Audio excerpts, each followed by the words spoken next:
Since certain planets have gone direct, which are going to have a very strong impact in our life, it's very important to take the month of November very deliberately in our hands and not go impulsively like a wild stallion, but we need to strategize. We need to know that greed can never be fulfilled, but your needs can. So base your needs and your desires in a very nice balanced way. Don't get into the greed of things. Don't be impulsive. Capricorn, November 2018 for you. Well, Uranus, your money planet, moves forward on the 4th, which is a positive financial signal which improves your financial judgment and releases the stalled projects and your deals. The only problem is there are no planets in the earth sign during this period, and this does affect your financial judgment, but you being the sign that you are, you would actually be treading on the right path and you will be cutting your coat according to your cloth, which is a good sign. So being a Capricorn, your financial judgment is actually always good, but it can affect the judgment of those you deal with, especially your friends. They might prevail upon you to make ill-considered purchases or investments.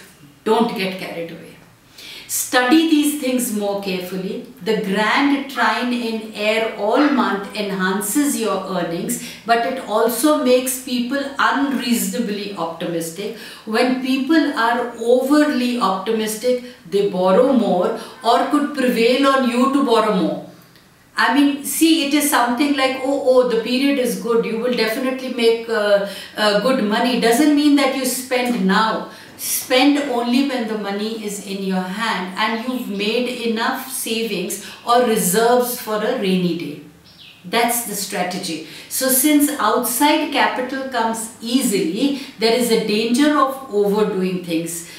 I definitely expect prosperity this month for Capricornians, but keep the above warning in mind. Cut your coat according to your cloth after you have saved money for your rainy days. Prosperity increases even further after the 22nd. Like last month, the planets are marching eastward. This is still very much the time to take the initiative in life and create things your way. The world will adapt to you rather than vice versa. You know best what is good for you during this period. Hear others out, be polite, but follow your own path. Though you are out of style and your virtues go unrecognized, perhaps are considered, and these thoughts of yours are considered as old-fashioned and very stodgy, this is still a very, very happy month. Most of the planets above the horizon put you in Capricorn heaven, as it gives you the interest, the inclination and the energy to pursue your career goals. Important career developments are happening behind the scenes and should go forward after the 21st when your career planet moves forward. Avoid major career decisions until then.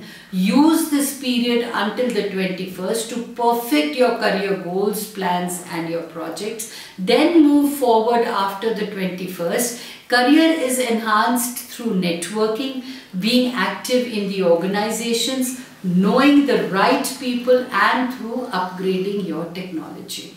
The grind trine in air, which is communication, lasts all month. It brings easy prosperity, personal pleasures, sensual delight and strong self-esteem. On the other hand, it also can bring too much of loose talk, so you need to be careful about taking much of this too seriously. Speak when spoken to, and when at times Capricorns do get carried away, so it is the time to remind yourself that it is better to be in your own space than try to get out and do the networking. What happens naturally, that should be your work point or your focal point.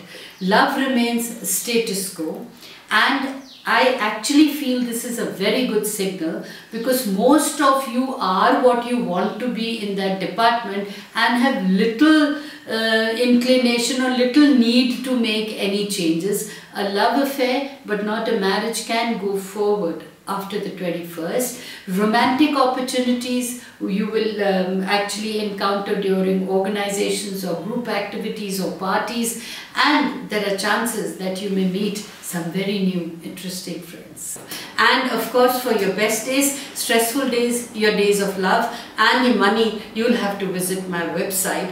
The predictions that I give for the zodiac monthly signs are all very generalized. I repeat that they definitely give you a guideline of what you should do. So you should look into the predictions of your solar as well as your lunar signs. But of course, to be very categoric, it's very important for you to know your natal chart and the transit planets that are affecting you personally. So getting your personalized natal chart and your yearly chart is just not wastage of money. In fact, it is like planning your diary of life.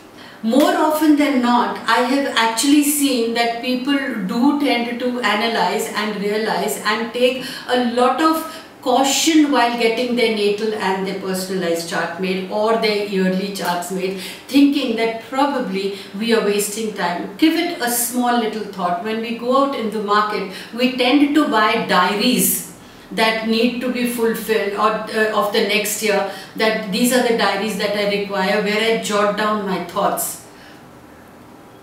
Think about it, that when you get the diary of your life on how you can guide yourself and what you can do monthly wise, that will make your productive levels very, very high, very useful. So spending on your diaries, very fruitful, but spending on your yearly chart, very useful.